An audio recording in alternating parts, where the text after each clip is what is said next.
Good morning, everyone, from the snowy Munich.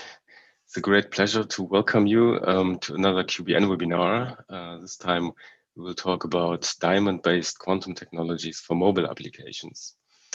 NV centers in diamonds as tiny tips for scanning microscopy, I think, are well-known applications, but you can do much more with diamonds. To be honest, who doesn't like to work with diamond? I think everyone loves diamonds on a ring or for a better blade or drill, but most awesome is to use it for quantum technologies from my point of view. So I did in my diploma thesis a short review. This is me in the lab of Ferdinand Schmidt-Kahler at the University of Mainz here in Germany, and I built a setup for ODMR, so optical detection of magnetic resonance, with a GSD microscope, and the aim was to just deterministically implant single NV centers in diamond to use them later as a quantum register.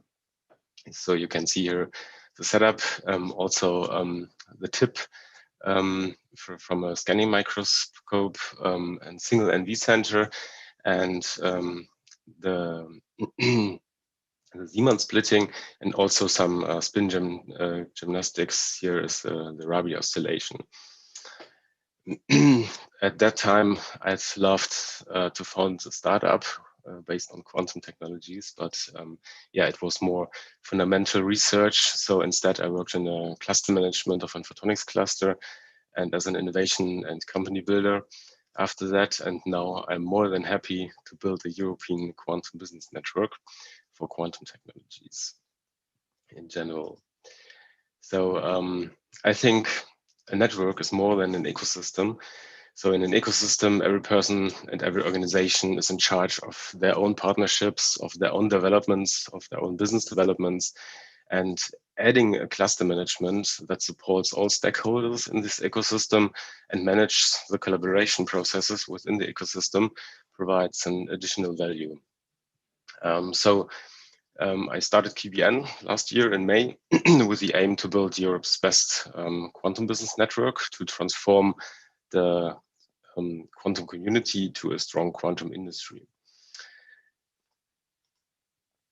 Therefore, we support networking, of course, collaboration. We provide startup support, marketing support, like these QBN webinars, or the European Quantum Leadership Sessions. We have a quantum job board. We provide business development support. We provide fast access to public and private funding, and also have some individual support services. As a key element of our network activity, we have the QBN webinars on the different subfields of quantum technologies like sensing, imaging, and metrology, simulation, communication, computing, and also the enabling technologies like photonics and nanoelectronics. So with this colorful bunch of activities, we want to support our members and the community in general. And I want to invite you to join the growing network to transform the community to an industry together.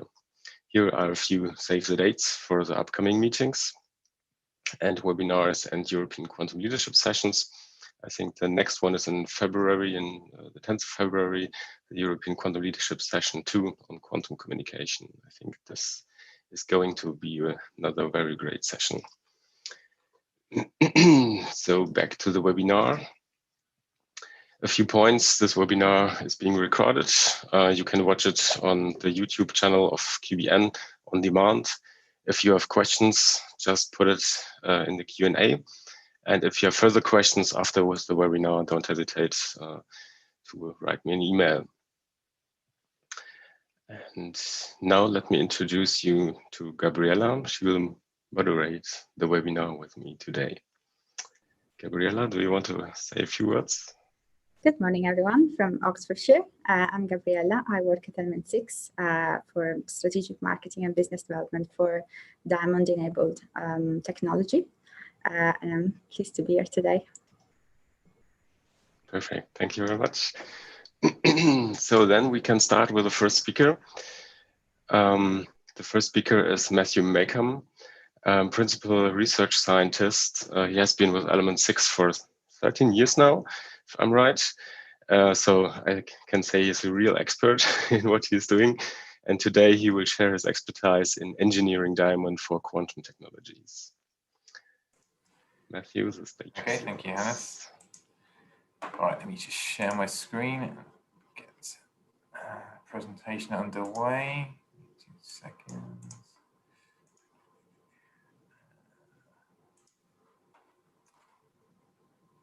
Okay, so hopefully you can all see my screen now.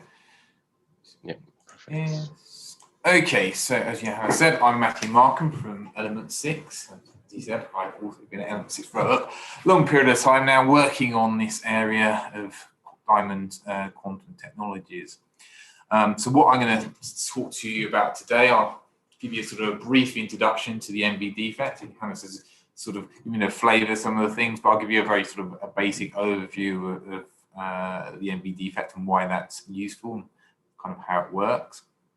I'll then go in and talk about what we do as our core, which is basically developing materials, talking about some of the sort of key things to consider when choosing a material and also the different types of materials that we make, along with thinking about what has to be key to this is making material that you can scale, material that you can produce time and time again, so that when you want it for your quantum application, it's repeatable. And then I'm going to go on, and I've got 3 case studies to talk through to basically just give you a flavour of the different things that you can do with diamond. Okay, so the NV defect, the nitrogen vacancy defect in diamond.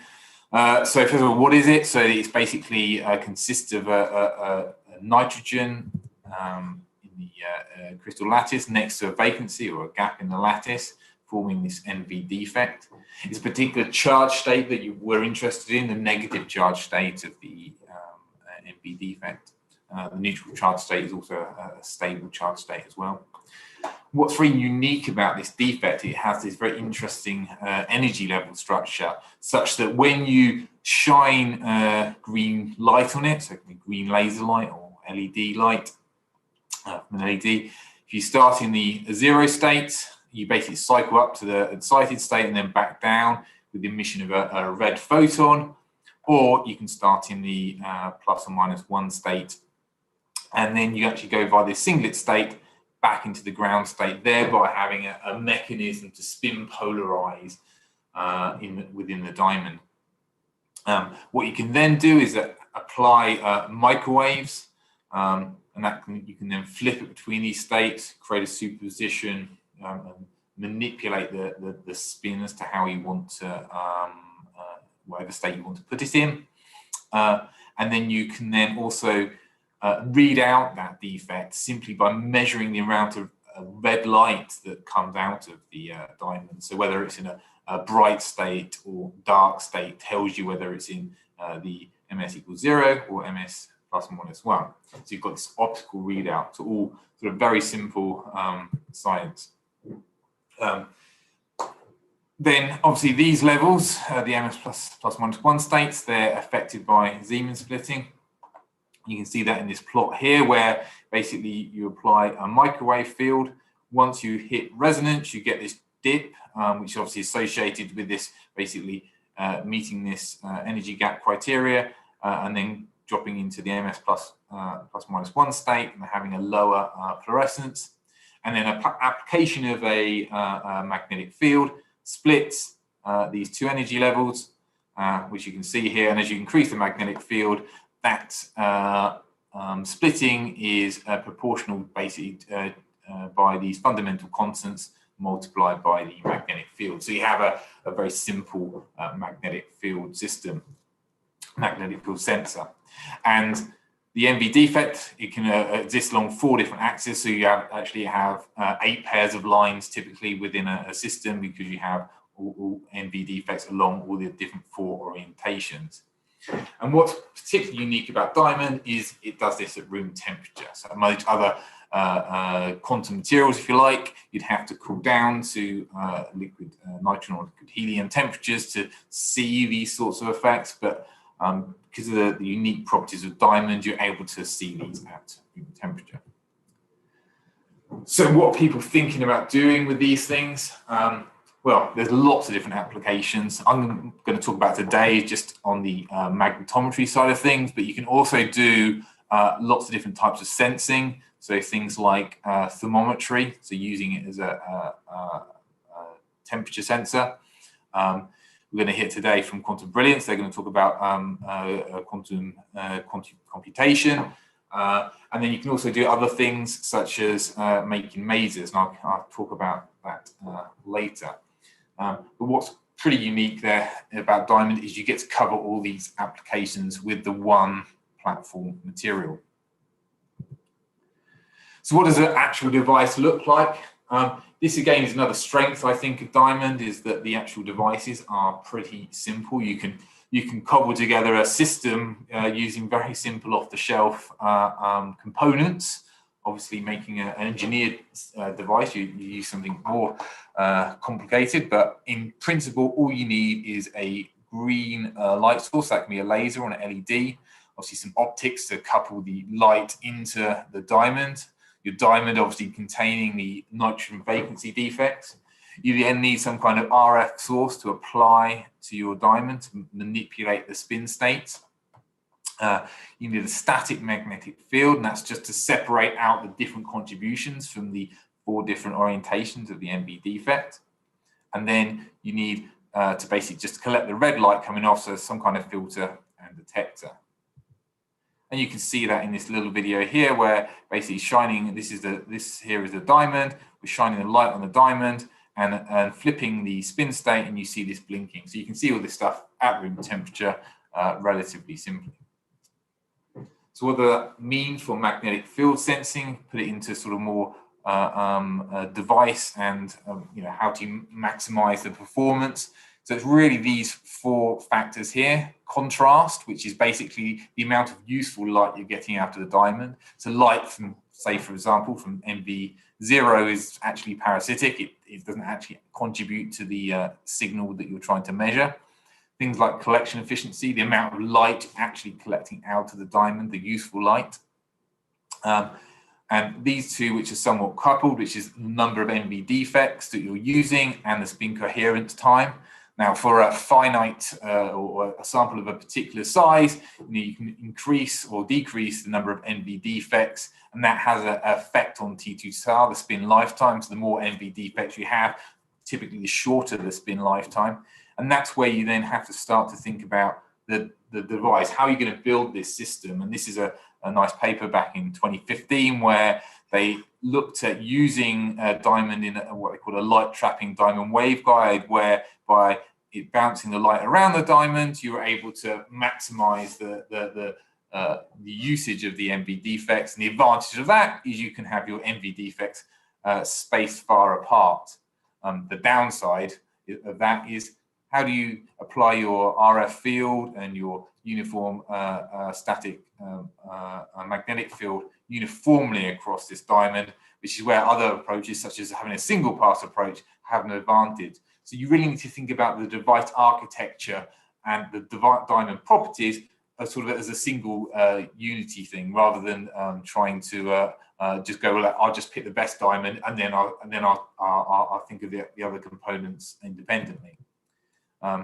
Onto the diamond itself, the 3 things that we focus on are the spin lifetime, the sort of contrast, and the diamond geometry. And there are various different parameters that affect them, and I'll talk about some of them in the next few slides. So how do we grow our diamond? So we use a process called chemical vapor deposition. So in chemical vapor deposition, what we use is a mixture of gases, so typically hydrogen and a carbon-containing gas such as methane.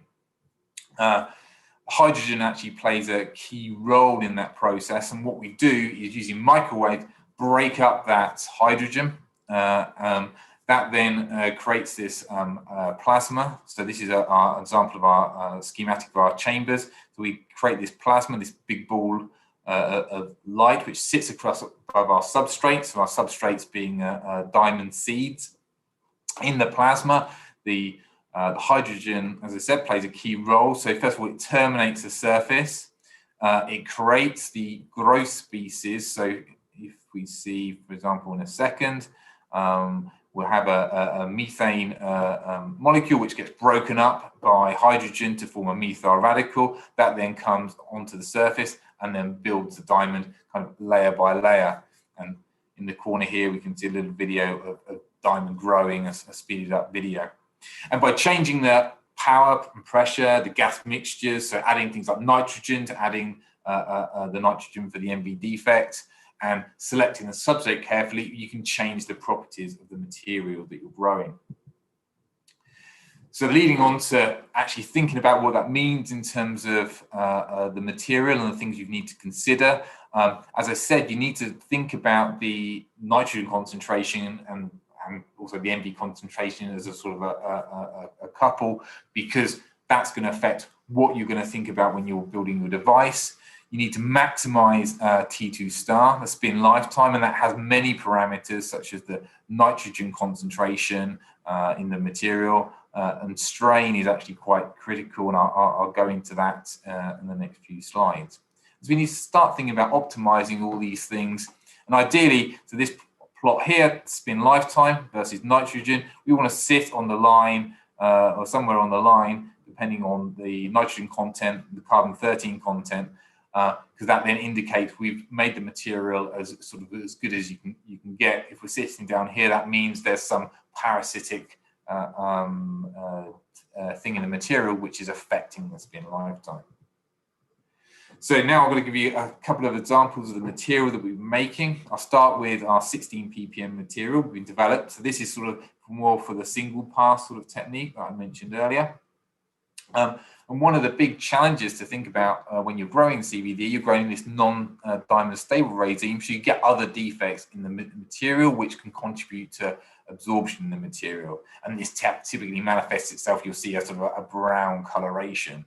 And what we've done is explored lots of different conditions to help minimize and reduce these absorption features. So these are two different samples grown under different conditions where we've optimized the conditions basically to get around sort of about 20 parts per million of nitrogen. But what you can see is we get only in this sample here, we only get a small fraction of neutral nitrogen, the rest of it being positively charged.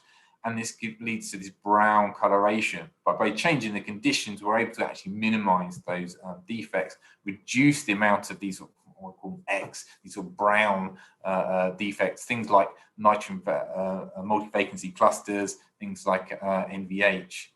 And by tuning the material, the synthesis properties, we're able to, synthesis conditions, we're able to then tune these defects in the material. And you can also see this, there's a strong correlation between the lightness of the material, so 0 being black and 100 being white, and the ratio of the neutral to total nitrogen in the material.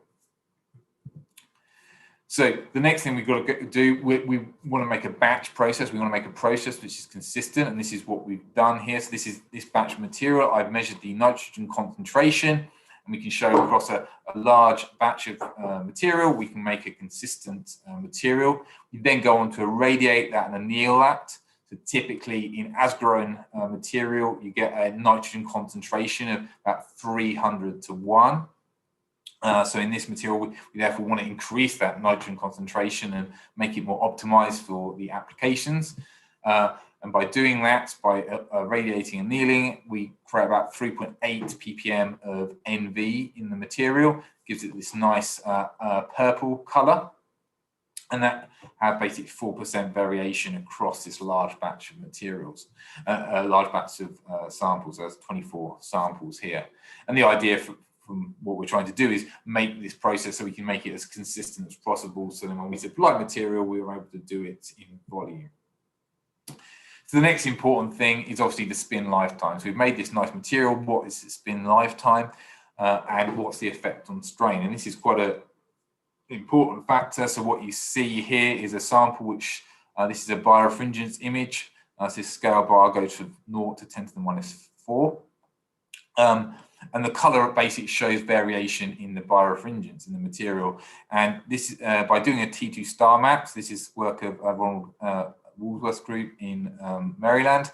And in this area here, where the strain is low, we see sort of a small variation of spin lifetime. But in this area where there's lots of change in strain, we see it change from 0.36 microseconds to 0.89. So clearly it's very important to be able to control strain.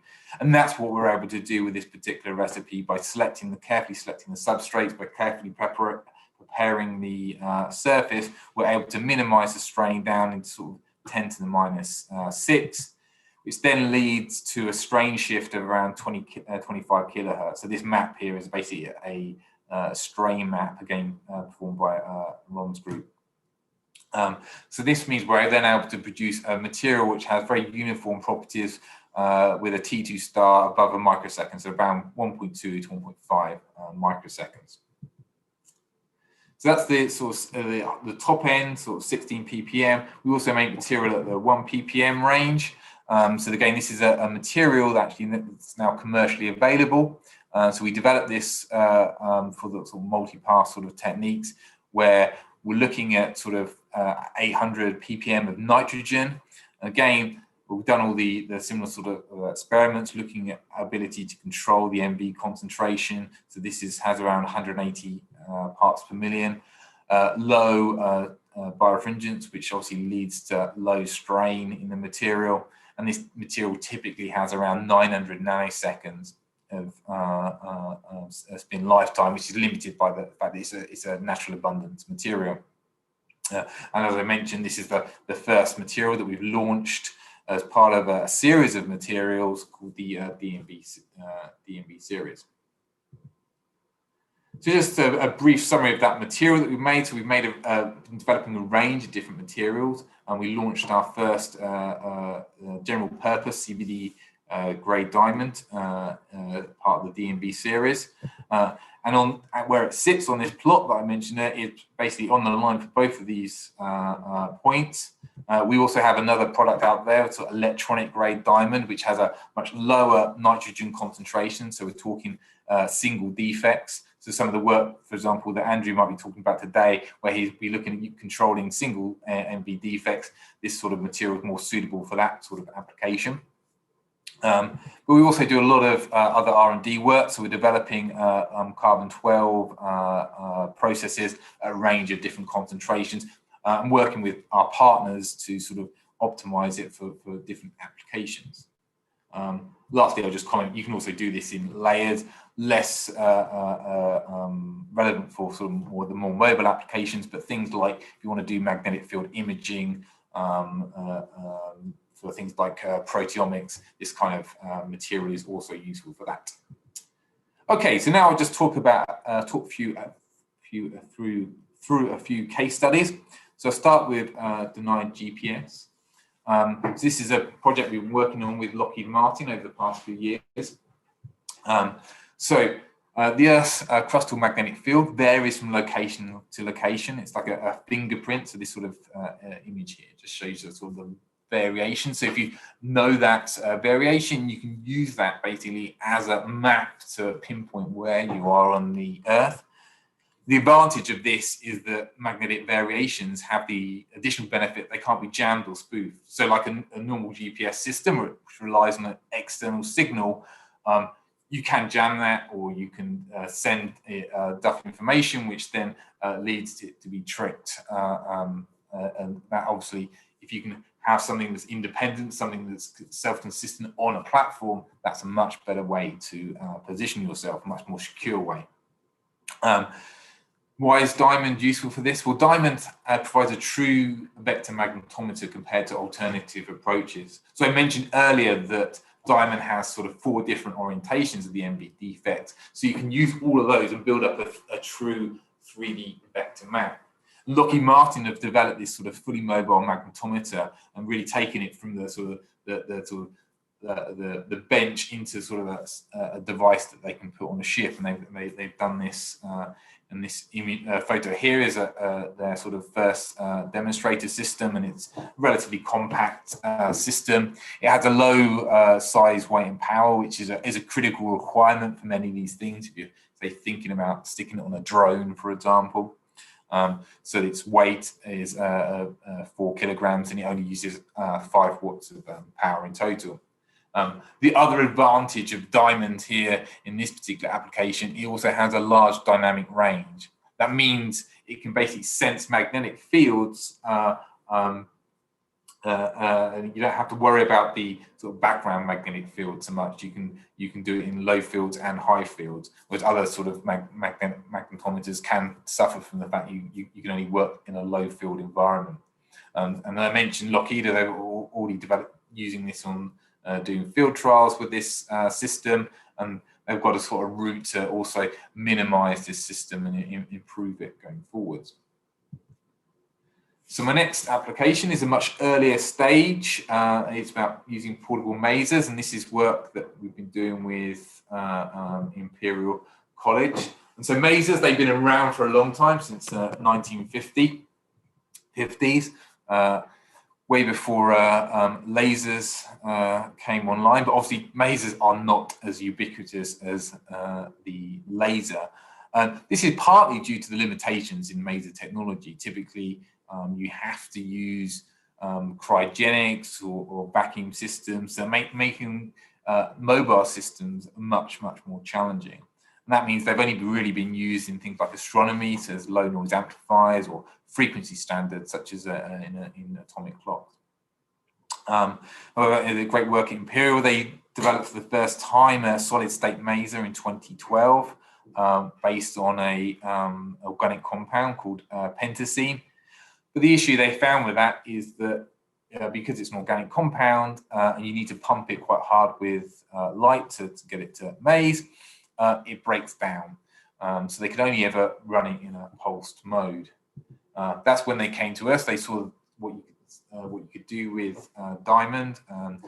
And Diamond, if you're not aware, has the highest thermal conductivity of any material. And that's actually one of the other things our company does. There's a lot of material for Diamond thermal applications.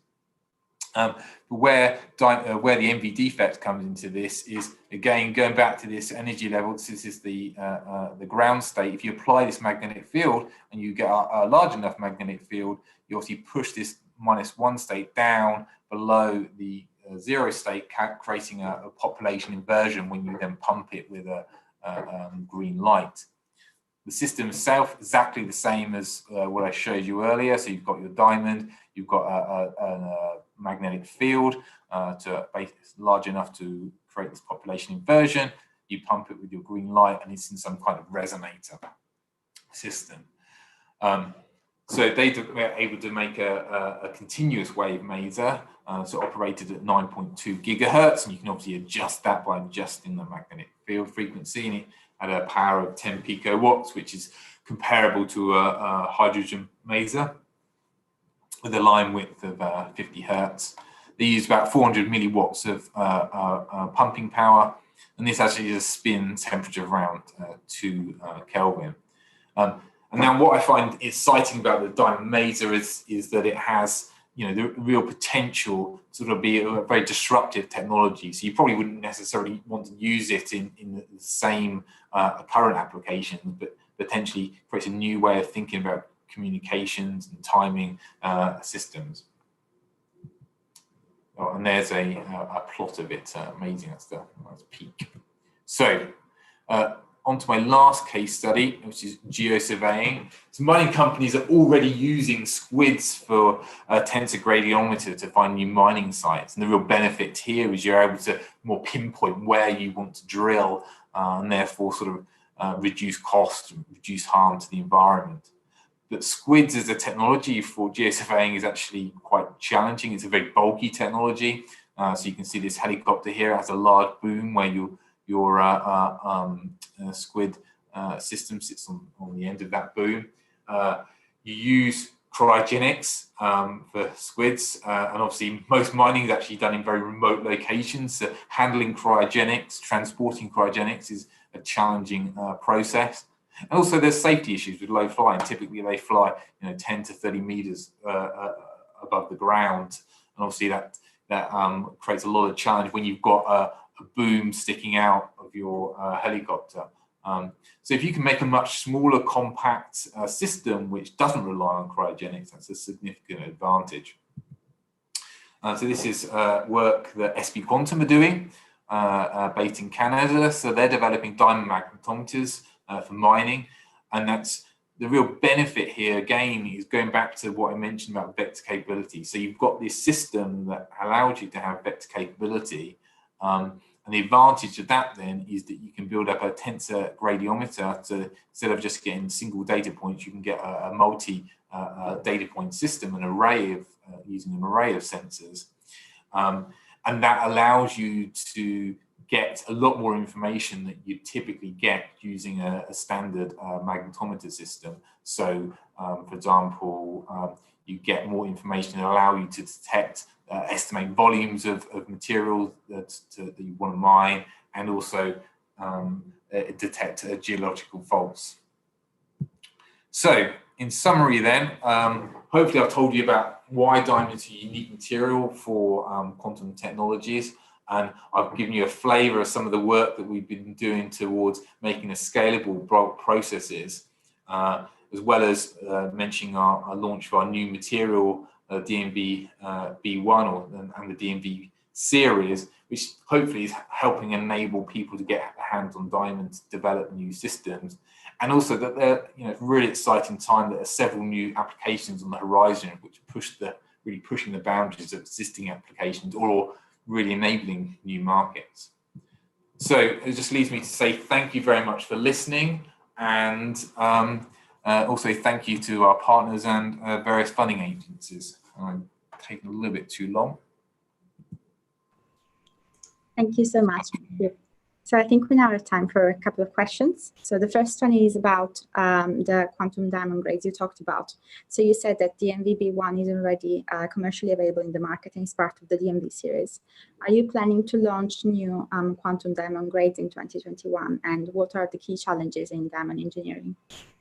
Okay, so I think there's two questions there. So the first question being, are we planning to launch new materials? Definitely. Really what we want to be able to do is get as much diamond out there as possible to our various partners that we're working with, and people that are developing this technology, to allow them to accelerate the development. If they haven't got the material, they can't develop the systems. So this year we're planning on launching two new materials. So one of them is sort of an extension of existing material. So our electronic grade diamond, which I talked about earlier, we're launching a thin plate. So basically it's about 50 micron plate of diamond, which then is mostly for the sort of quantum computing type applications or fabrication areas. And then the other one, we're going to also launch another bulk material to complement the DMV B1 that's already out there. And now I've forgotten the second part of the question that you asked. What are the key challenges in diamond engineering? Well, the challenges, I think one of the biggest challenges, obviously, I talked about reproducibility. I think having that level of reproducibility to combining both the nitrogen, getting the nitrogen concentrations just so it's reproducible, and also the strain in the material, because that can have a very dramatic effect on the properties of the material. So we've seen from the slides that you just shared, Matthew, that partnerships are really important in making these projects happen. How would you describe the ideal partnership for you and for Element 6?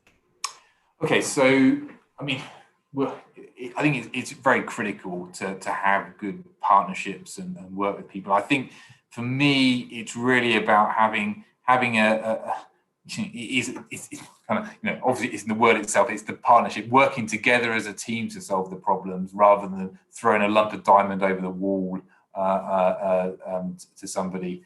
You've got to work with them to understand their problems, and so it's that sort of back and forth that I think really makes a big difference in the partnerships.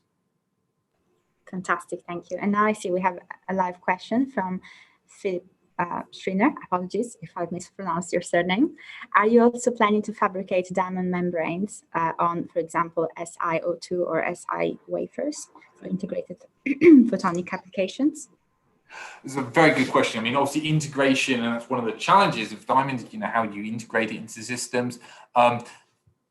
Things like that are definitely key, and there's some great work. I think MIT recently had done some really nice work at looking at integrating, using Diamond chips and integrating it into more traditional semiconductor technologies. At the moment, I think for us, it's the initial stages, just getting thin diamond plates out there so that it's easier for people to access the material. But certainly things like improving the integration is something definitely that's on our roadmap.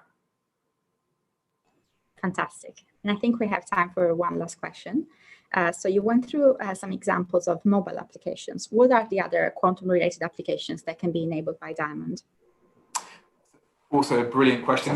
There's loads of work going on at the moment. So I think last QBN we had Qnami. So they were talking about their work where they were using Element 6 Diamond as a basically tip, a magnetic tip for scanning magnetic field magnetometer. So they're able to build up the magnetic field on the surface of a material. We also work with other companies. There's another company in Germany that we work with called Envision that basically, and we're involved in a European project with those guys developing systems for medical applications. So basically, ways that you can use Diamond to basically enhance other materials. So you basically can convert that spin out to the Diamond to do something called hyperpolarization. That basically increasing the sensitivity, say if you want to detect something within a cell or something like that. Fantastic. Thank you so much, Matthew. And now back to you, Johannes, to introduce our next speaker. Yeah, thank you so much, Matthew, for this great insights. It was really impressive. Okay, then we will go to the next speaker. He is Ingo Wittmann. Ingo was IBM Technical Director in charge of high-performance computing in Europe and heads the global technical team of IBM Quantum Ambassadors. And now he is head of the business unit Quantum Systems at the Fraunhofer Institute of Applied Solid-State Physics in Freiburg. And he will give a talk on building quantum solutions for diamonds. Ingolf, the virtual stage is yours. Okay, thank you very much. So I try to share my presentation.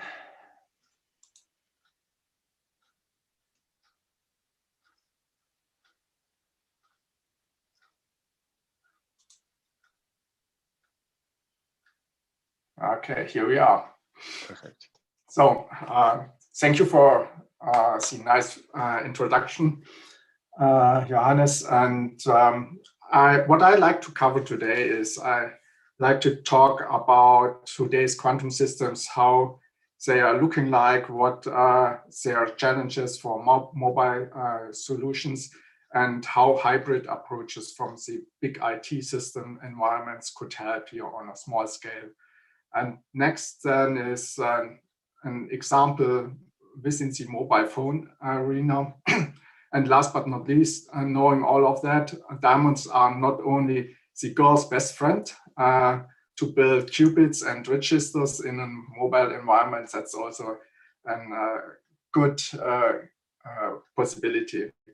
And Matthew was already introducing quite nicely how this is looking like in an academic environment. So just a short introduction around the Fraunhofer organization.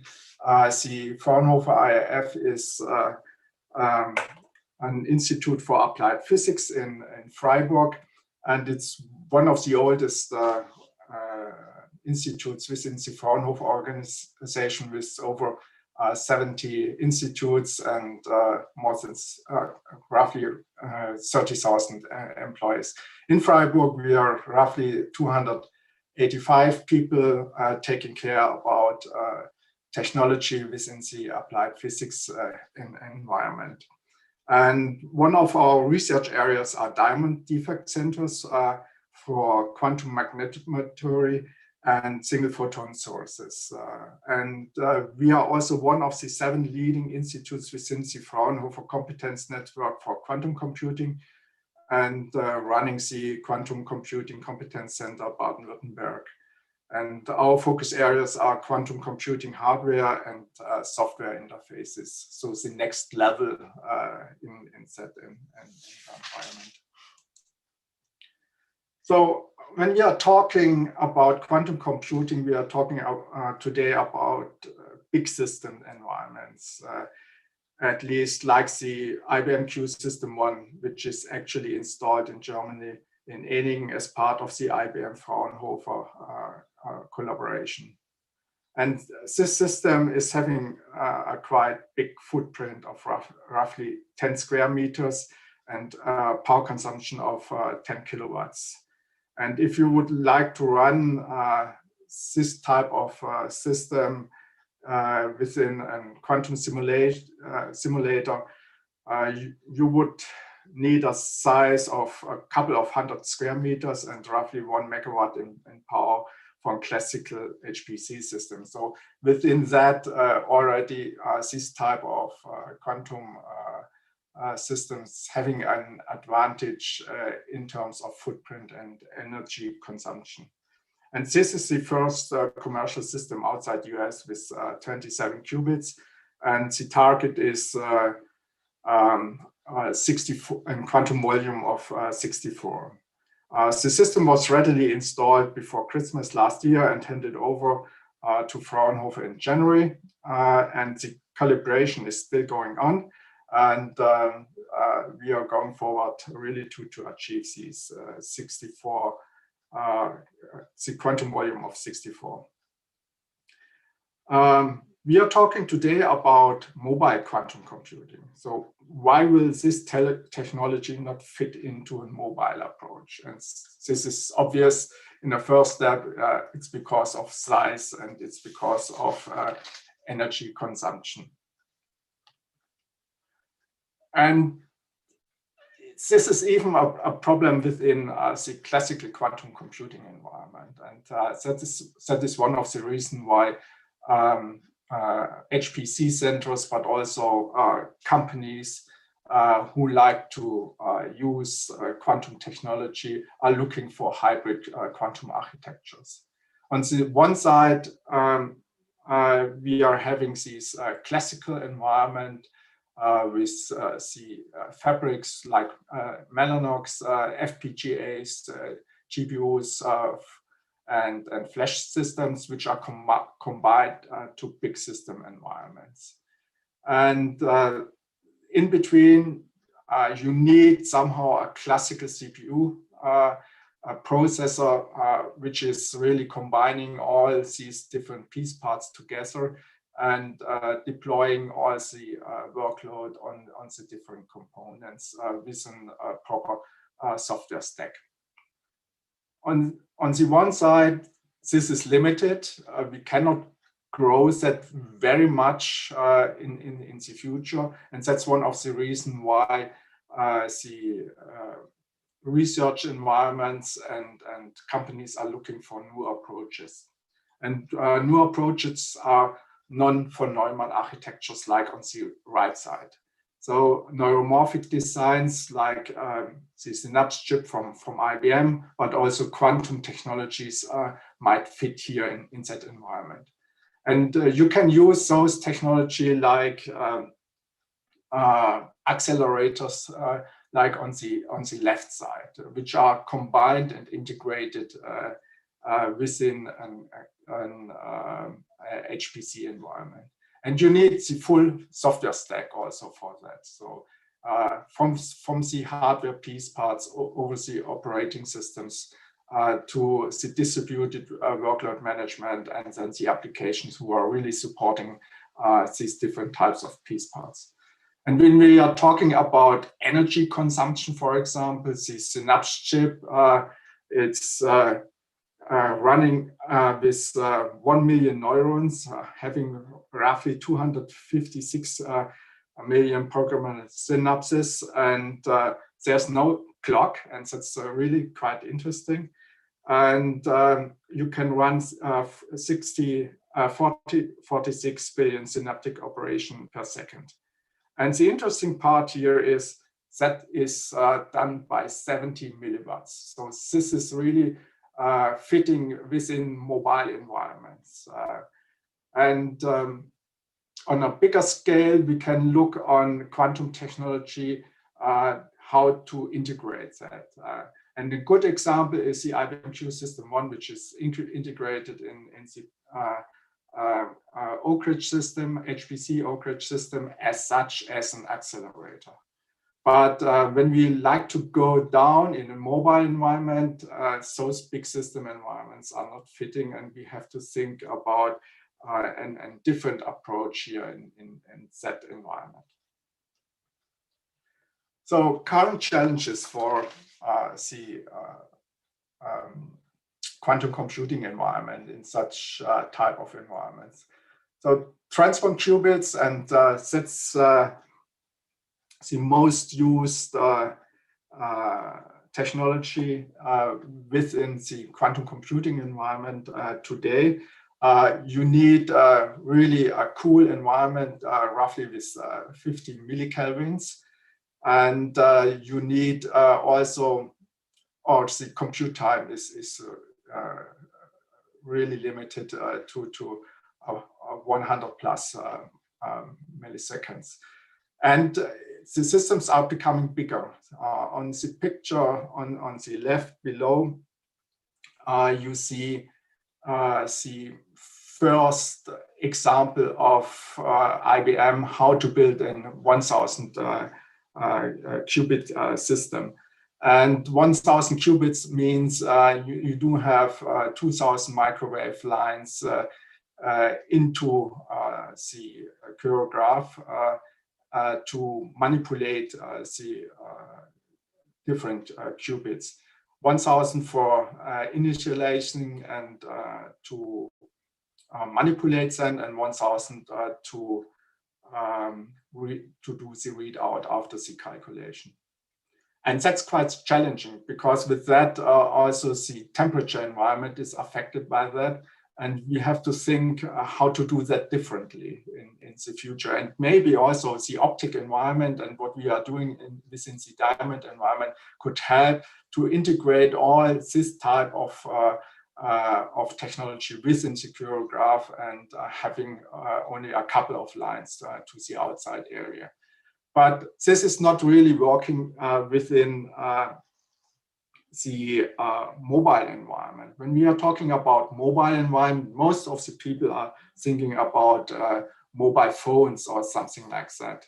But when we are talking about mobile environment, we are talking about separated systems, and mobile in a first step could be cars, could be trains, could be airplanes, but on the other side also something like satellites, or in the medical environment, MR systems, or for traffic control system, especially air traffic control systems in the radar environment.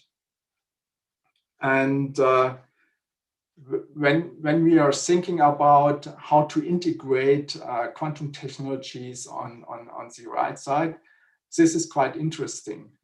You can really think about any type of industry where you can find an area where mobile quantum computing can help, can improve, or even make solutions available which are actually not possible. And when I was running quantum industry use case workshops with a lot of clients during my IBM time, in every meeting I was identifying new application areas for quantum computing, and also for the mobile environment. Even in the telecommunication environment, when we are talking about infrastructure, so transmission masts, and there are tens of thousands of them everywhere over the world. There you have small compute centers at the bottom, where the routing of the packages and optimization of the communication is done. And even there are use cases where you can look for quantum technology. A good example here is the newest announced Samsung mobile quantum technology. Samsung was announcing at the end of 2020 a first mobile quantum solution together with ID Quantique, a Swiss company, and SK Telecom, that's a big South Korean telco provider, creating the first mobile phone with quantum technology. The quantum chip on the left side is pretty small. It's just 2.5 by 2.5 square millimeters in size, and using LED sources of light to generate photons. Then the CMOS sensor detects the photons, and the number of the photons detected within a certain sensor area for a certain time is unpredictable and according to the laws of physics. And there's and that's used as a random number generator, which is a severe problem within the classical computing environment, because random number generators are not really random number generators. So the quantum random number generator chip is built in a Samsung Galaxy A quantum system, which is renamed meanwhile to Samsung Galaxy A71 5G, and you see the picture on the right side. And that's really available, and it's proven random regarding the numbers which are generated here from that chip. But that's only the important part of the technology. What you really need is then the whole environment to support that. And SK Telecom is providing the software stack and the IT infrastructure of the quantum key distribution system. Those generated true random numbers can be used for two-factor authentication, for single sign-on, for biometric authentication, for example, the SK payment system, along with blockchain-based wallets to store secure electronic documents and certificates, for example, insurance claims. So that's really needed to make the technology working in a production environment. And nobody of the users, or there's a limited amount of people, of users of that telephone, mobile phone, is really having a clue about quantum technology. So everything is hidden within the whole environment. But this solution is not covering any computation parts like quantum AI for pattern matching or global positioning systems. And for that, we really need a real quantum processor with a reasoned amount of qubits. And we are not talking about thousands of qubits for dedicated black box environments. Even a small amount of qubits might help you on that. So, and there the diamonds are coming into the play, and Markham was already talking about the technology and how this is working. And that's exactly also the field where the Fraunhofer IF in Freiburg is working on it.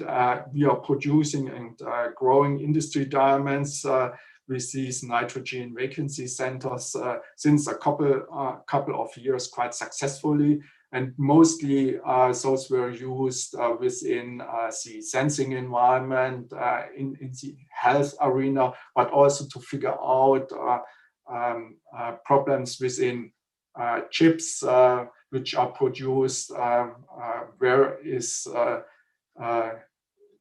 where's the power lines, for example, really carrying power or not, or if there's a defect within the chip. For quantum computing, there are some additional challenges with the diamonds. So how to entangle several of those spins or building qubits out of that, and to perform at the end quantum gate operations.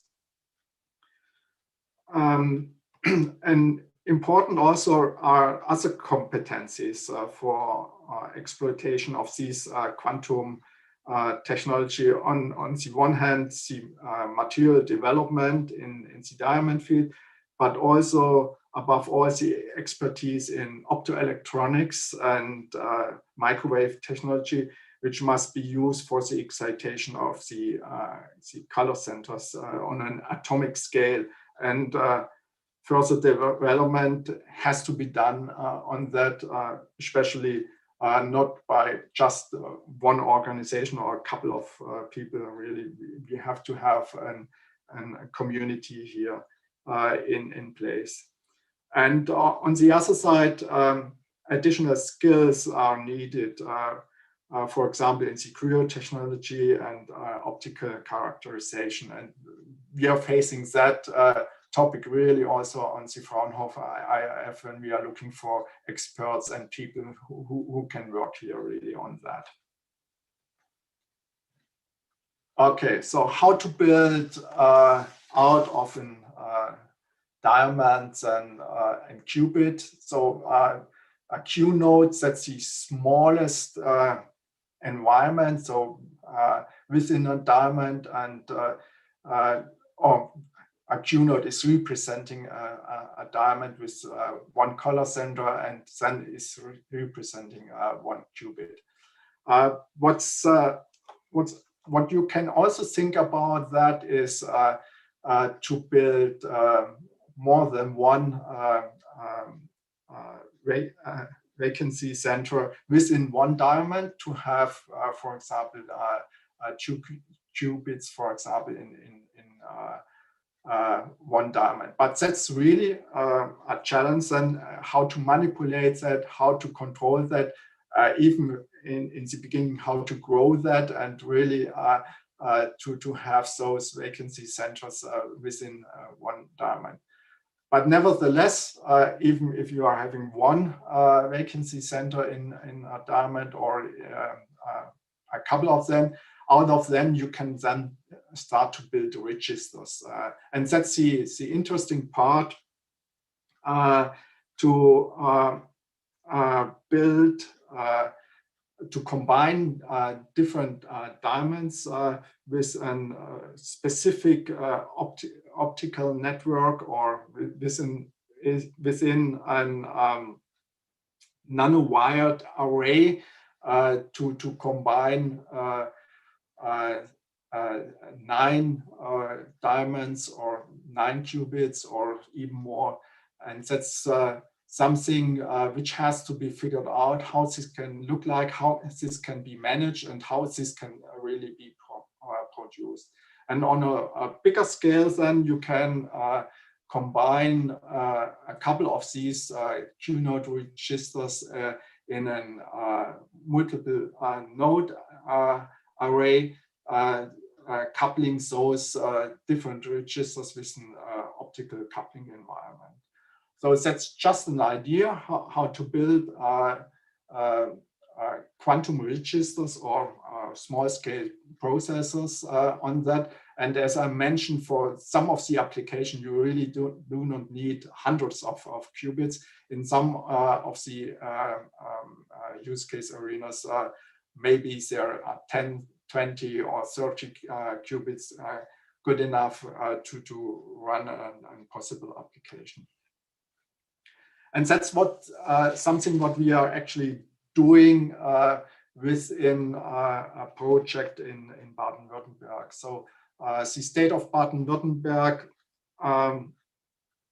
was rewarding funds to different consortia, and one of the consortia is the QC for BW, that means quantum computing for Baden-Württemberg, where we are looking for our first diamond-based register or based on spintonic technology to build a scalable quantum process at the end.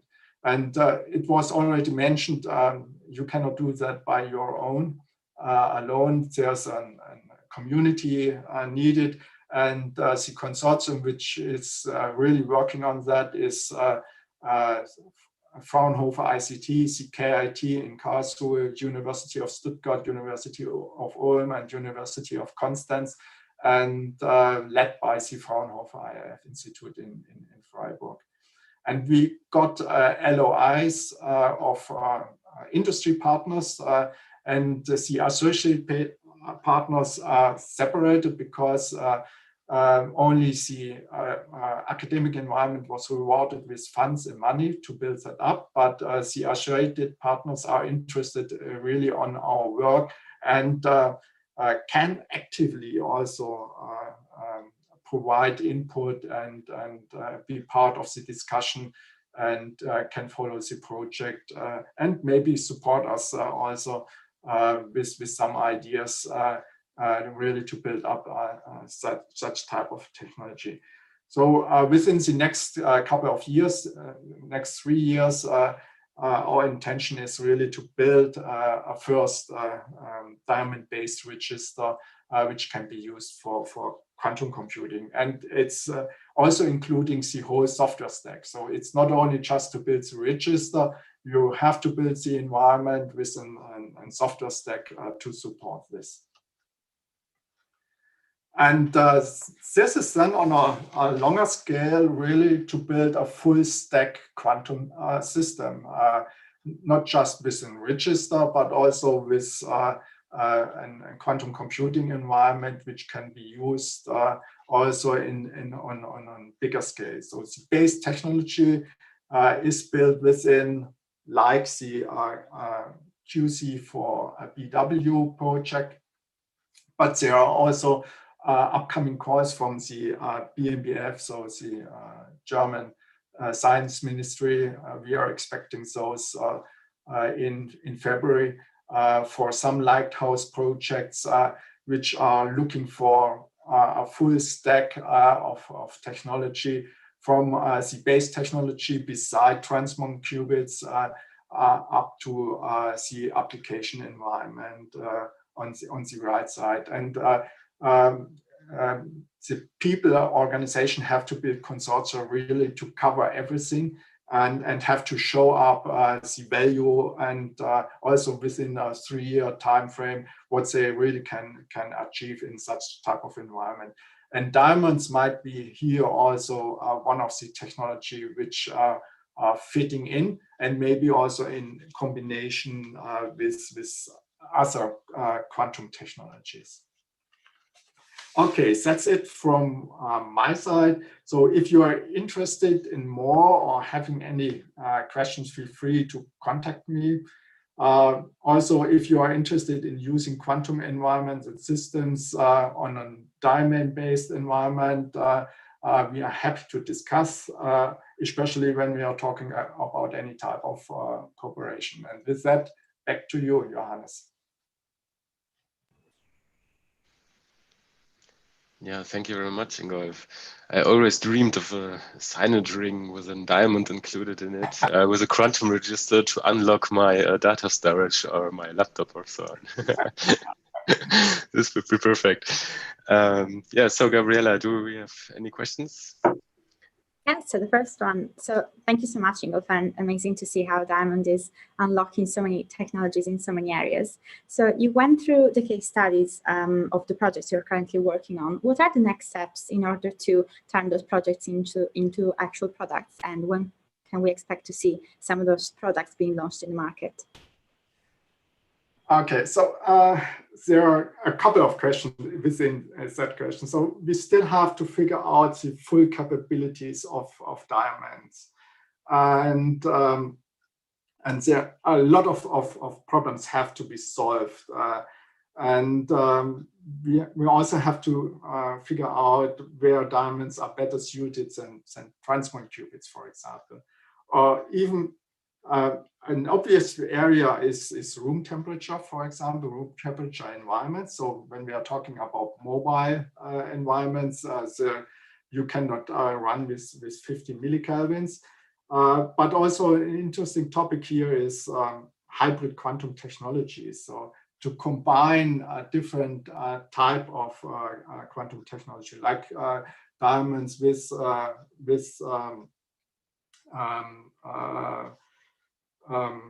transport qubits, or when we are talking about quantum AI, this is really the biggest problem is to get data in. So you need quantum sensing that the states are already in quantum state.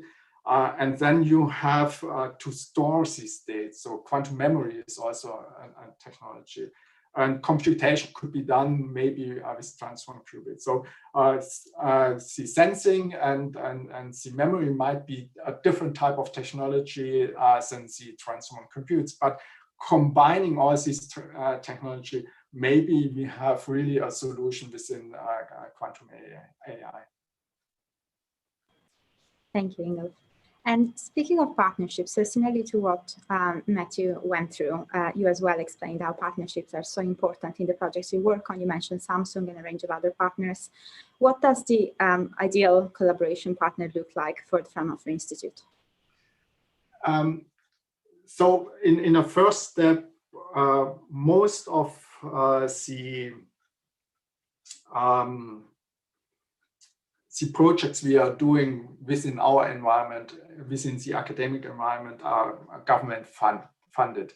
So that means partners are moving and doing their work also in that type of environment. So we are looking for academic institutes, universities who are doing base research within the quantum environment, but we are looking also on organizations who are just in between, like the Fraunhofer Institute, who are taking the base research and moving up from the technology level to the first prototypes and handing over those prototypes then for production within the industry.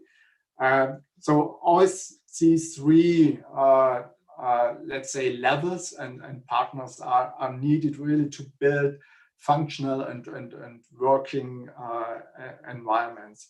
And the interesting part within Germany actually is that the government funds are moving also in the directions that industry partners are rewarded and can be incorporated within such type of projects without putting a lot of money within such type of projects. So we need, so such type of projects needs a different type of expertise, combining those together and really to build something out of that. And those platforms like the Quantum Business Network are excellent platforms really to figure out who is in the market, with whom you can cooperate. But also you have to approach other parties and like I was asking, approach us if you have interest or if you're having an idea, and then we can start to discuss and to work. That's fantastic. Thank you, Ingo. And definitely very promising trends, particularly in Germany, leading the way and investing so heavily into the quantum world and quantum technologies. So we have two questions over there for Matthew, so we can tackle them at the end of the session. So one last question for you, Ingo. There is the potential to integrate the technology you talked about in so many areas and so many industries.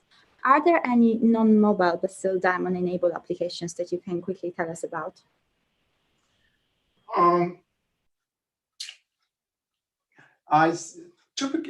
would think about in a first step about black boxes environment. So you will not have in the classical quantum computing environment the perfect quantum computer as such in the next couple of 5 to 10 years maybe.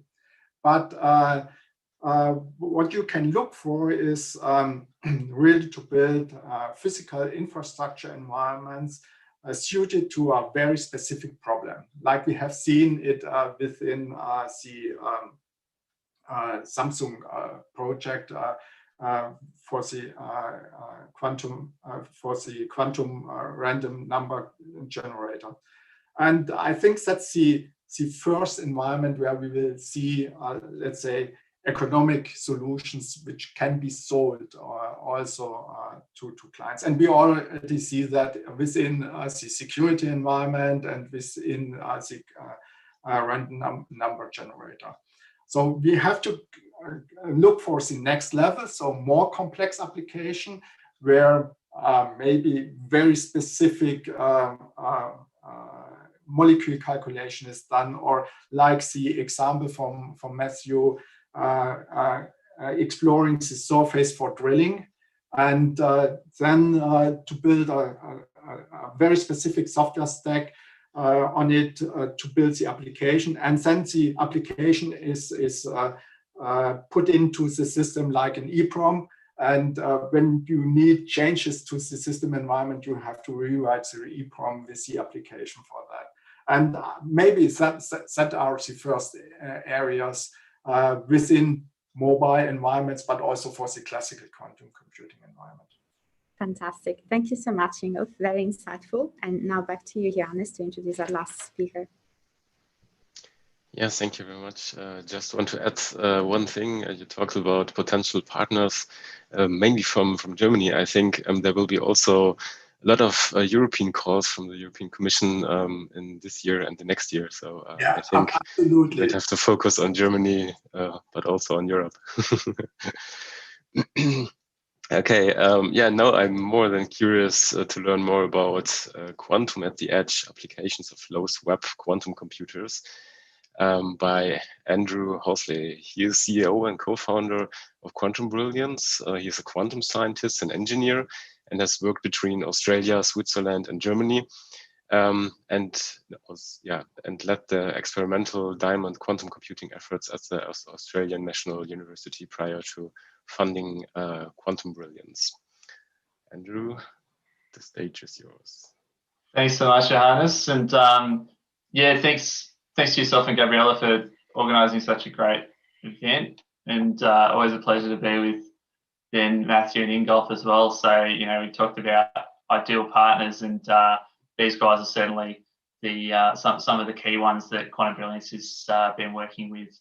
So we're a company based in Australia, but also working in Europe, and we're about making quantum computing something that is just another everyday technology. So rather than being something that's confined to large facilities and is something that you really only touch remotely, it's something that is just like any other component of a computer. So we've got then products that we'll have coming out this year, which is actual quantum hardware, and I'll talk to that in a sec. But then also our goal is to, in 5 years, have a box that actually solves your problems faster. So a quantum accelerator card that gives you quantum advantage relative to a device of similar size, weight, and power. So having something around 50 qubits and giving you this, for certain applications, supercomputer level performance in a GPU form factor. So we'll talk more about those, but the key thing there is that we're coming out from then a real 2 centres of strength in diamond technologies and science. So the Australian National University, as well as then Southern Germany, and these are our 2 bases of operations. So my technical co-founder, Marcus, is here today as well with us. Together then we've founded Quantum Brilliance along with Mark Lowe, who's comes in from a business development side of things. And we're currently about a team of 20 people based between those 2 countries. So, and just to flag there that the German efforts are really building up a full stack. So we're really in the early stages now, but the goal is to have then R&D through to manufacturing as well as our service delivery. And in that context of full stack as well, is that we're actually really a full stack quantum computing company. So we're about then going from the qubits all the way through to then software and applications. And we're developing that with a whole ecosystem of partners, both in the high performance computing sector, as well as in machine learning and other quantum applications companies. And so an example of that is then a very close partnership we have with the Pawsey Supercomputing Centre here in Australia, which is one of the tier 1 centres here. And with this, we're then building software that allows us to integrate into other systems and applications that let us take advantage of a very unique vision for quantum computing that we have, this everyday technology. So I think we'd all agree that quantum is something that is a computing technology that takes us well beyond anything that a classical computer can for certain applications. And we've seen this now in a couple of cases in China and the US, where a single quantum processor with only a few tens of quantum bits is able to outperform the world's largest supercomputers for certain tasks. The challenge is that these things are really taking us back to mainframe era. So like the 1950s and 60s, they're big machines, they take up a room, they have a huge amount of infrastructure requirements. You can't just put them down in any building. Often you have to build a specialized building to house a quantum computer. And so it's something that's going to really be incredibly important and transform industries in that vision, but also be fundamentally confined in terms of the applications that it can support. And just like many businesses at the moment, or various sectors require a local computing solution, you can't go to the cloud for everything at the moment, then quantum is going to be similar. And so cloud quantum computing is only going to be able to support a certain subset of the full application space that it might be able to. Now, another key thing is, at the end of the day, we're trying to build something that isn't just cool, but actually does something useful. And so there's a lot of different definitions of quantum advantage. But what we work with is then the point when you have two comparable devices of size, weight, and power, and one does better than the other. And so then that threshold of quantum advantage is actually a sliding scale depending on the size, weight, power of your computer. And the challenge there is that if we're like using superconducting qubits and having these room-sized devices, then really the comparable is a supercomputer. And so the threshold for quantum advantage is then, depending on the application, in the hundreds or thousands of qubits and beyond. Our technology lets us really scale down the size weight power to something smaller than a lunchbox ultimately. And so with that, then that threshold is now more like a laptop computer. And so that really changes that conversation around, okay, what's that threshold and how do I start using these things? And we can actually cross that threshold with even a few tens of qubits. And this is something that we'll have a look at in this talk. And that's not where we end. Crucially, we still scale up to hundreds and thousands of qubits and beyond.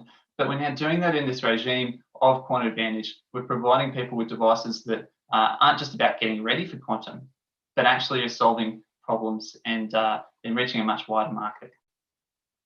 And so just like then in classical computing, we had the microprocessor come in the 1970s and really transform what computing could be and turned it into this ubiquitous everyday technology. We're looking to do the same with quantum, using room temperature diamond microprocessors to create a technology that anyone can use and is similarly robust as today's classical devices. So we've then had some great introductions today from Ingo and Matthew about exactly what's under the hood there. So we've got a nitrogen vacancy center at the core of our device. So we've got spin qubits, just like the spin qubits in a trapped ion or neutral atom computer. And the difference here is now that they're trapped inside a diamond crystal lattice. And what that means is that both from that trapping and the extreme properties of diamond, we really front load all of our complexity into the fabrication of this device. And then we have something where the spins are able to sit in that diamond at room temperature and provide us with that quantum resource without any further active isolation of that system from the environment. So it's just like your laptop. It's a complex fabrication process, but then you send out something very robust and simple into the world. And the control simplicity of diamond that Ingo and Matthew also touched on today is that then you can really miniaturize the lasers, the electronics that go around this as well, and so have that pathway to devices that fit inside many everyday technologies. So there's two things that really changes in terms of the narrative about quantum. One is now we take it out into the world. So it's not confined to big facilities, but now you can have it under your desk, you can have it in a self-driving car, or you can even put it up in satellite. And we'll talk through then one set of use cases there. Another set of use cases I want to talk to as well is actually around that centralized model as well, and how this miniaturization changes how we think about then quantum computing in supercomputers and data centers. And we now have this opportunity to, instead of having 1 or 2 quantum computers in the next room, we can have thousands of quantum computers, just like we have thousands of GPUs, thousands of CPUs, and they're filling a similar form factor in the racks alongside all of the other components of your supercomputer. So before I then talk about those specific applications, I just wanted to pause and have a look at the tools that Quantum Brilliance is now building to explore these. So I mentioned at the start, we've got then quantum hardware coming out this year. So that's based around, in the first instance, a single MV center in a rack-mounted unit. So we can have up to 5 qubits to actually explore systems integration and have a hands-on on-site access to an actual quantum computer. We're also then building a quantum emulator that efficiently simulates this, and we can then scale up on computing systems to larger numbers of qubits, and so explore a wider region. And above that, we've then got a accelerator operation-oriented operating system that we're developing in collaboration with Oak Ridge National Labs in the States. And so that's something that then is aimed to allow us to efficiently make use of the quantum resource that we're building here. Now, the really interesting thing here is by shrinking down that size, weight, power, and so we've got this very different definition, or threshold rather, for what quantum advantage can be. The threshold is now about beating the components of a supercomputer rather than the supercomputer itself. And so we can actually use a supercomputer to explore quite a wide region of quantum advantage in the case of our particular hardware. And so this tool set of quantum emulator and quantum operating system is actually something that then is far more powerful than the equivalents that you would be able to explore with any other quantum computing platform, and that we're able to then actually explore the real use cases, and these are the projects that we're working on at the moment, explore these use cases that I'll talk about, and push them to not just toy models, but beyond into actual applications. So we haven't got there yet, but these are the kinds of things we're looking at. So one is looking at quantum applications at the edge of a network. So the edge of a network is places that are far from then a centralized facility. That might still be in your home. But it can also then be in a remote place. It could be Internet of Things. It can be then a remote monitoring facility. It can be up in a satellite, or it can be even in a self-driving car. There's the particular applications here that I want to talk about around kind of image processing and signal processing. So there's many applications where we want to monitor an area. And so this might be for search and rescue operations. There might be a defense application, or it might be a farmer who's monitoring crops or livestock. And we want to automate the analysis of that data. So the farmer, for example, doesn't generally want hours of live stream of her sheep walking around a paddock, but she might want to know how many of her sheep have gone to the dam for a drink of water that day. Or maybe she wants to know how many ewes have been visited by her stud ram and in what order. So we need to take a vast amount of input data and perform a context-aware analysis to return high-level information to a human so that they can make then an informed decision. What we're doing then in these applications is processing signals and images to identify features and then the most likely sequence of events that happened across those signals. So this typically involves putting data into a trained neural network, and that neural network is then outputting a highly correlated set of results that then require further processing to reveal that most likely sequence of events. Now, the neural network step is actually generally quite well optimized, but that subsequent step can be a real bottleneck.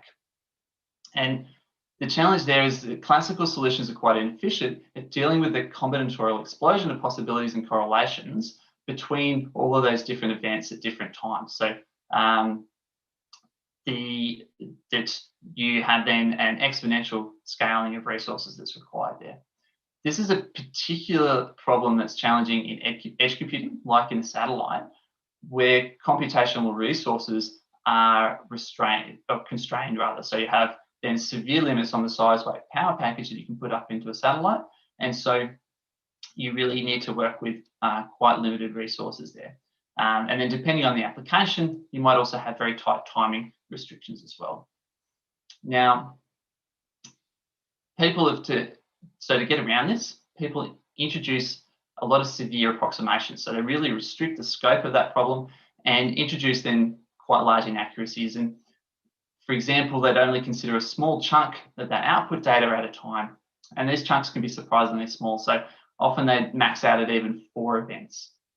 So what that means is we're then ignoring all the correlations between those chunks. And remember, this is highly correlated data. So a lot of the really important information that we're trying to extract is these correlations.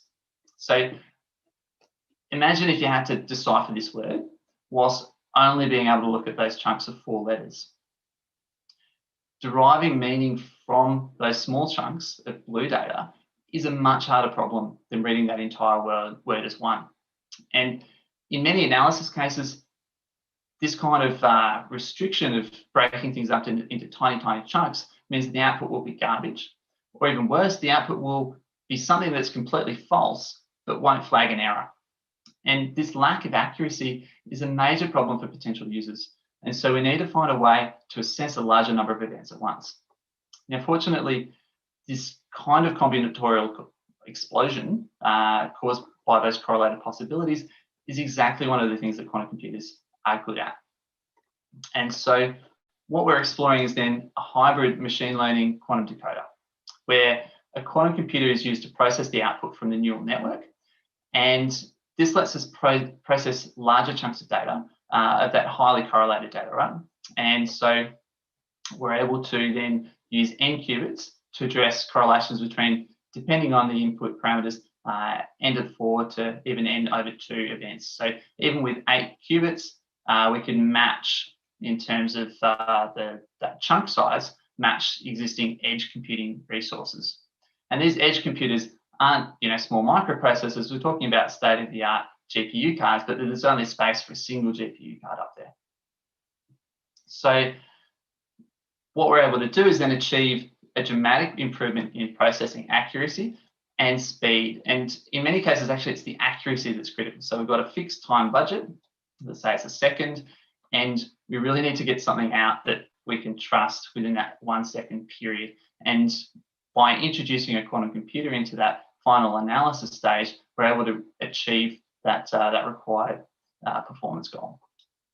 The other nice thing about this is then it matches the memory constraints of NIC's devices. So we can use the neural net to filter the vast amounts of data that are coming in, so the big images or large signals that are coming in. And that's a real challenge. Typically with NIC's devices, as we've alluded to tonight, input-output is the thing that's often swept under the rug, and also the fact that we simply can't store that much data in a quantum system in the near term. So with this, we can filter the large amounts of data, output a small amount of very high quality, highly correlated data that is challenging for a classical computer to address. And we can then use our quantum system to just analyze that, and so output then the desired result. And this is something as well that's interesting, because it means then that we have actually quite a highly reconfigurable system. So we can use then a whole bunch of different neural nets to address different problem classes whilst retaining a single relatively fixed quantum analysis unit there. And so we can apply this from speech to text problems to assigning to text problems through to identification and classification problems, like of people, of animals, of behaviours, or the interactions between different objects there. So this is something that we're currently exploring in a defence context with Australian defence partners, and looking at remote monitoring of areas. So this is one where there's really strong computational restraints in the satellite. There's very big bandwidth limitations, so they have to do the processing on board the satellite, and they really need then high quality, trustworthy data to be sent to troops on the ground as soon as possible. And this allows the troops then to actually receive the data directly, rather than the data having to be beamed back quite slowly via a low bandwidth channel, get analysed at a centralised facility and then beamed back. So these are then some promising applications that we're directly looking at. But as I say, these are a very broad range of applications that filter into things, anything from ad tech to search and rescue. So the other one I really wanted to talk about was, what do we do in the context of centralized computing? So where we've got a data center or a supercomputing center, and now instead of being able to supply with 1 or 2 quantum computers, we can actually supply with hundreds or even thousands of quantum processors. And the particular thing I want to talk through here is quantum chemistry. Now, this is one that we often think of as one of those go-tos for early quantum applications. And a lot of the work has been done in the context of single quantum molecules, where you're able to efficiently simulate then again, that highly correlated system of many nuclei and electrons. The challenge there is that, one, in single molecule simulations, the threshold for quantum advantage is probably on the order of hundreds of qubits, not tens. And the other is that we're still only looking at a single molecule. So for many applications, you really need to be looking at ensemble dynamics, whether that's, for example, looking at a catalysis reaction, where reaction byproducts from one molecule then feed into the dynamics of that identical molecule nearby, or where you're looking then at highly correlated systems where you have interacting molecules in a gas, or diffusion through a solid or liquid, or even if you're trying to model extremely large molecules. These are classes of problems where we then need to turn to molecular dynamics, which is the other kind of big subset of chemistry simulations, if we're dividing this at a very high level. So these are all applications that feed into drug discovery, into efficient industrial chemistry processes, into battery storage. There's a whole range of then important and highly economically relevant applications that are happening here. The general challenge for molecular dynamics, though, is that you've got a lot of stuff there. And so to keep track of all of that, generally you have to throw all the quantum out the window. And so it's a set of purely classical interactions, purely classical point-like particles with classical dynamics describing their trajectories.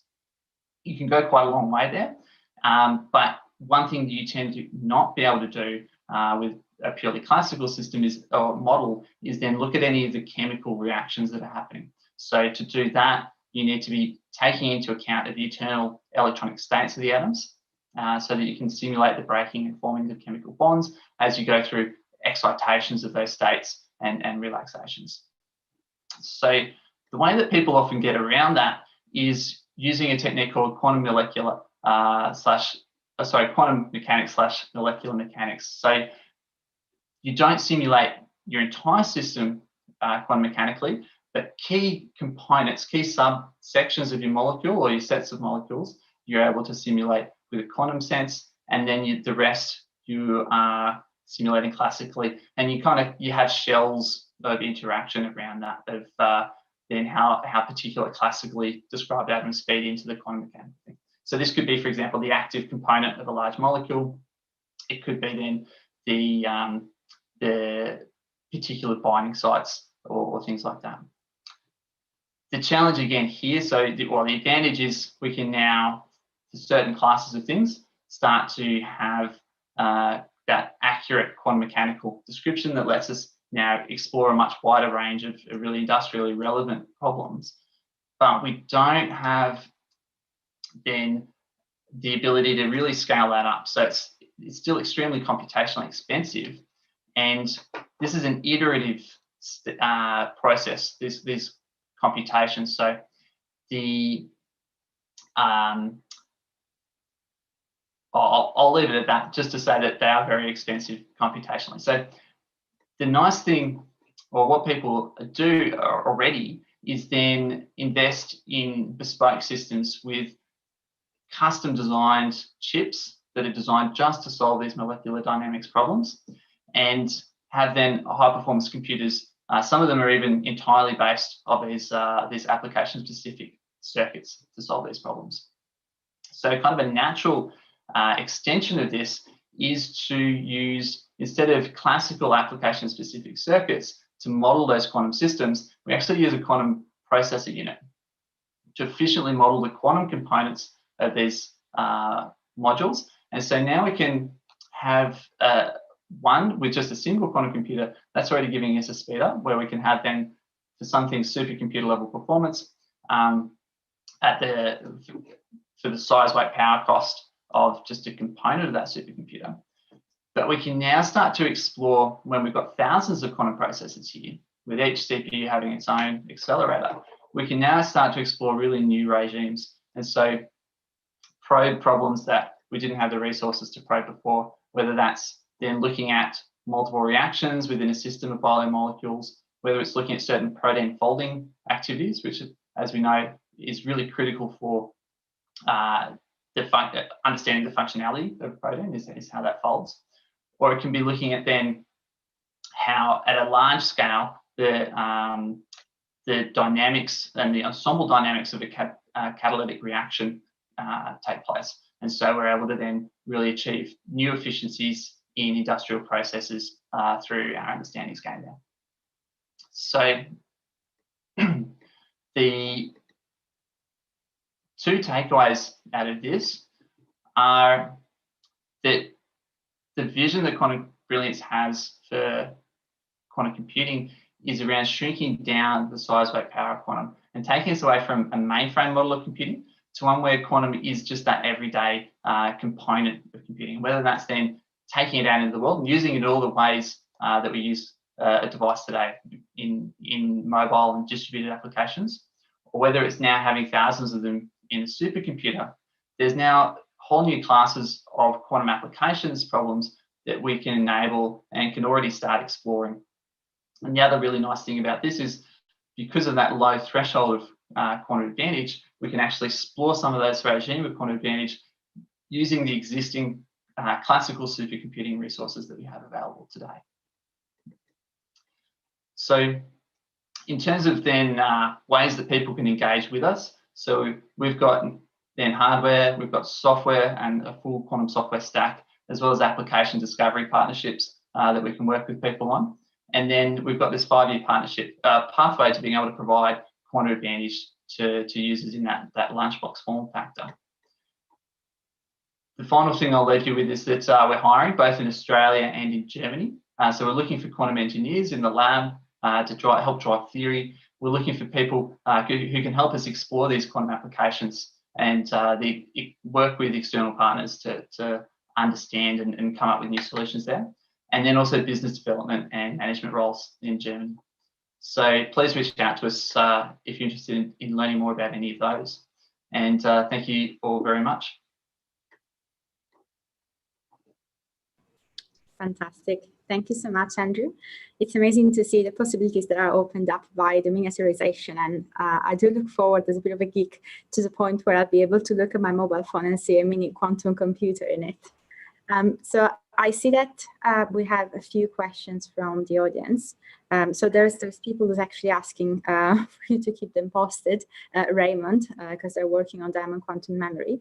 And then there's a question, Andrew, if your system is based on room temperature and B qubits and uses magnetic dipole coupling between them, how are you going to solve the problems of deterministic fabrication of closely spaced NB centers? And how will you avoid the decoherence from the mutual interactions between them?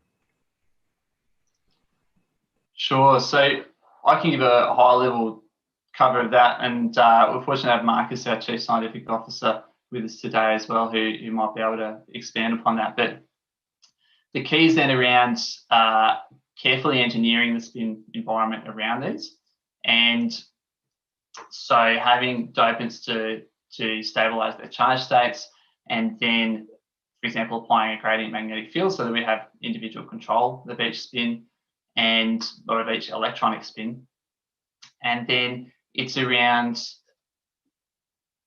I guess, carefully maintaining that coherence and keeping track. One of the challenges is keeping track of all the phase shifts that then the things that the quantum gates and the actuations there, that as that scales up, the different things there. But these are all, I guess, feed-forward techniques that then are complex, but quite engineering, quite tractable in an engineering sense. Amazing, thank you so much. Now, speaking of commercializing the solutions, why would I need a quantum computer in my mobile or in my car? And when will I be able to get it? So when are we likely to see these solutions becoming a reality in the market? Sure. So I think the mobile is still quite a few years away. The quantum computer in your car is then something that already at that 5-year point will have first prototypes that might be able to be suitable for those kind of applications. And the types of things that we might want there are around that contextual decision making that's so challenging for any type of AI at the moment. So it's, you know, in the context of self-driving cars, it's then, is that kid that's bouncing a ball next to the road about to jump out? Or what do I need to be paying attention to? What are the interactions that I can ignore? What are the ones that I really need to then slow down for or take evasive action for? And that contextual understanding is particularly challenging at the moment. And these are the types of problems then that our quantum accelerators are able to help address. Great, thank you so much. So one last question, and then we can cover the two that we asked to Matthew. So we've seen that a common theme across all the presentations is the importance of being part of this global ecosystem, which is the quantum industry and the quantum world.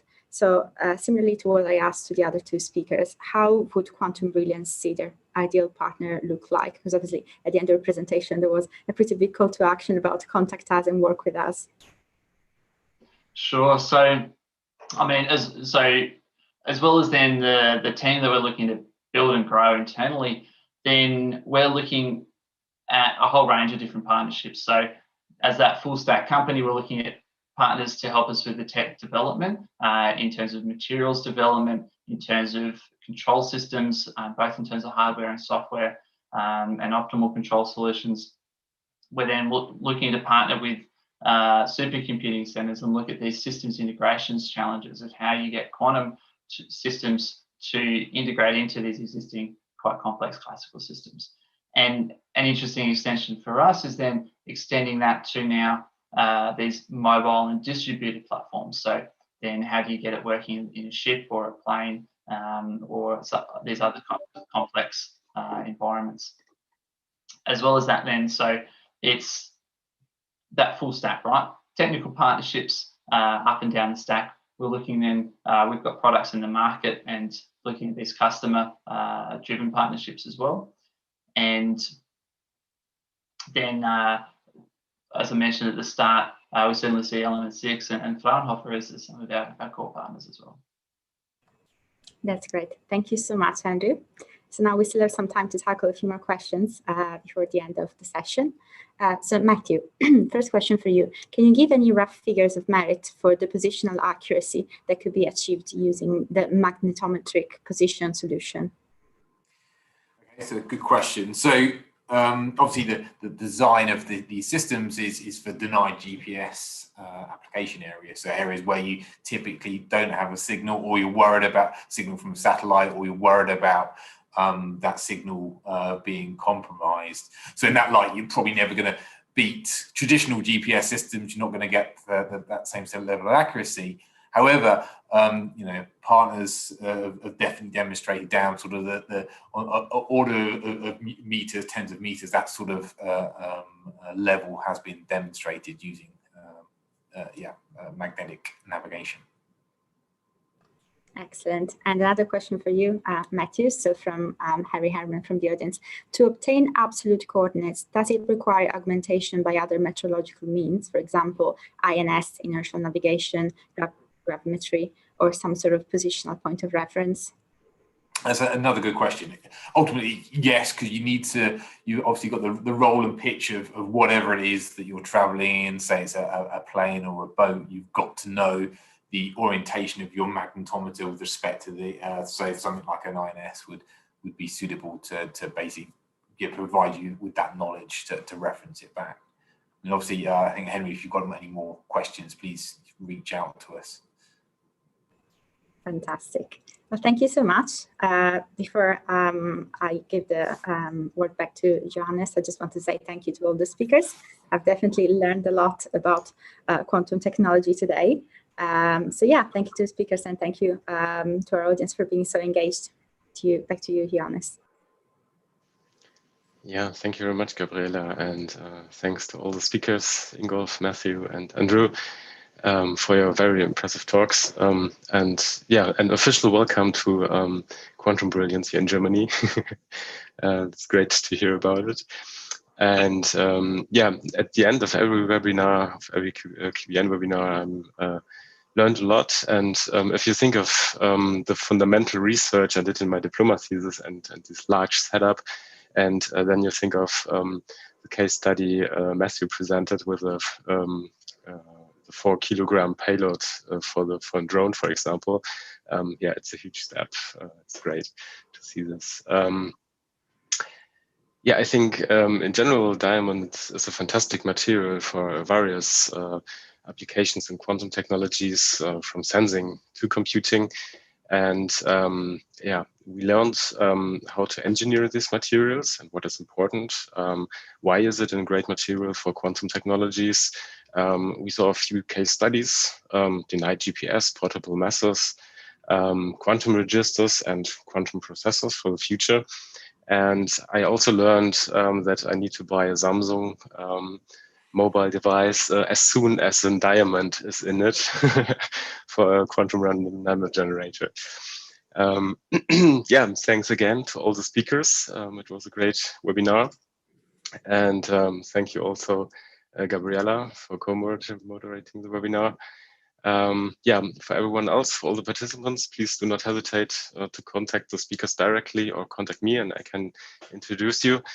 If you like the content of QBN, of the webinars, please subscribe to our YouTube channel and also follow us on LinkedIn and Twitter. And yeah, hope to see you in the next QBN webinar or the next QBN meeting or the next European Quantum Leadership session. So stay safe and thanks again to all of you. And yeah, bye-bye. Thank you. Bye-bye. Thanks very much, everybody. Thanks. Bye, everyone.